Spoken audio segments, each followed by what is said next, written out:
মা বাবার প্রতি শ্রদ্ধা দেখানো, তাদের জন্য অর্থকড়ি নফল হিসাবেও খরচ করা, এটা আমৃত্যু, এমনকি মৃত্যুর পরেও করতে হবে, আজীবন করতে হবে, মৃত্যুর পরেও করতে হবে।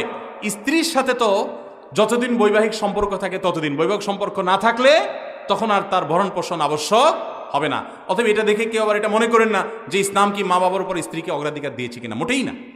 কিন্তু খরচের যদি ব্যাপার হয়, স্ত্রী অন্যের ঘর থেকে এসছে আপনার ঘরে, অতএব তার সম্পূর্ণ দায় দায়িত্ব আপনার, আপনি তার ভরণ পোষণের ব্যবস্থা করে দিবেন।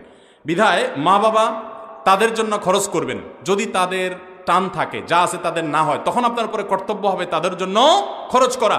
আপনি 10,000 টাকা ইনকাম করেছেন, মা বাবার কোনো ইনকাম সোর্স নাই, আপনি না দিলে তারা আর খেতে পাবে না, অন্য কোনো সন্তান নাই বা তারা দেয় না, তখন আপনি স্ত্রীর জন্য যদি 5,000 খরচ করেন, মা বাবার জন্য আপনাকে 5,000 খরচ করতে, 5,000ই খরচ করতে, এমন কোনো কথা নেই, তাদের ভরণ পোষণের ব্যবস্থা করতে হবে। কথা কি বুঝতে পারছেন?